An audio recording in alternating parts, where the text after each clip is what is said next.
La sorcière de la porte d'Alba.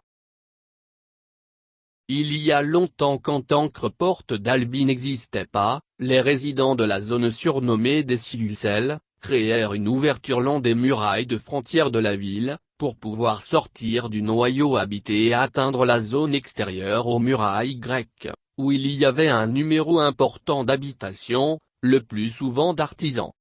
Entre ceux-ci Michel résidait aussi, un tanneur jeune séduit de Maria, très belle fille des cheveux rouges et du teint clair, qu'il habitait dans les murailles avec les parents peu éloignés du Pertuso. Le jour du mariage, celle qui semblait être une histoire tranquille d'amour assume des signalements infernaux pour les deux nouveaux époux. En effet, au calar de la nuit, après les célébrations, pendant qu'ils revenaient à la maison, en passant en avant au trou où ils avaient l'habitude de se rencontrer, quelque chose d'étrange arrêta leurs pas. Près une petite fontaine placée sur le bord de la rue, pour désaltérer les pèlerins fatigués, Maria continua son chemin tranquillement, mais Michel non. Il semblait cloué au sol, il commença à pâlir et son regard se perdait dans le vide, attiré par une force inexplicable. Maria tenta d'encourager lui, mais l'homme était comme pétrifié. Alors Maria, effrayée, corse à demander secours au père. Atteinte la maison paternelle, il expliqua au père tout ce qu'il fut arrivé, mais le père, en croyant absurde le récit de la fille, leur ordonna de rester en maison pendant qu'il essayait à aller au-devant de l'époux jeune. Atteint Michel, le père constata avec ses yeux l'événement surréel. Il était immobilisé là comme un poteau dans le terrain, il ne se remuait pas et il ne répondait pas, un corps défraîchi qui commença à tarir rapidement au soudain. Après ce spectacle horrible, le père s'échappa ailleurs et il revint à la maison où tout de suite il fut interrogé par la femme. « Qu'est-ce que tu as? Qu'est-ce qui est arrivé ?» Semble effrayé. Oh, qu'il lui répondit, et ni combiner une autre, mais cette fois il n'y n'a pas remède.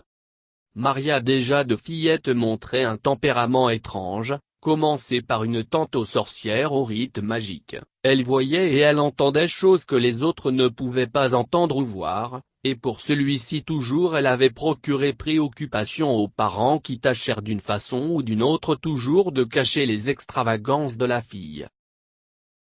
Depuis ce moment, les parents de Maria la ségréguèrent en maison en leur empêchant de sortir. La fille enfermée en maison, il commença à se négliger, inexplicablement tourmenté par la perte du sien cher arraché avec la sorcellerie.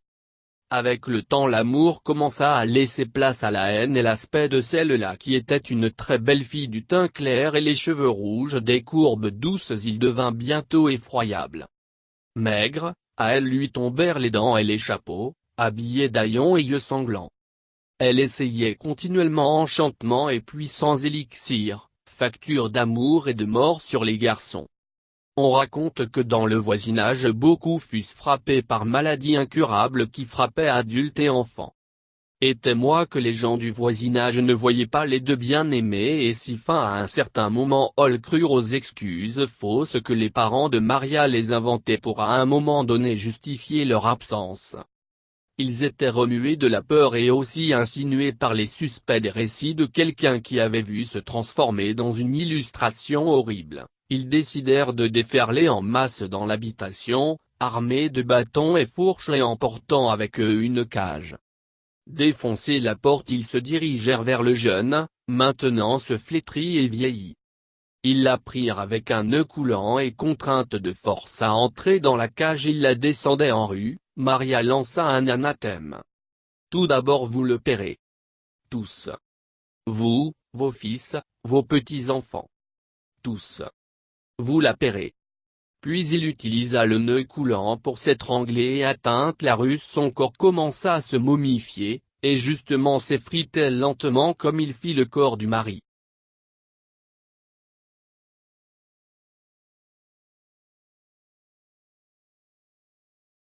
Depuis lors pour siècles on transmet que Maria, comme une ombre sombre, rue vague de la porte d'Alba entre les librairies et les pizzerias, sans paix et sans cesse. Il y a qui il jure qu'il entend pleurer la nuit.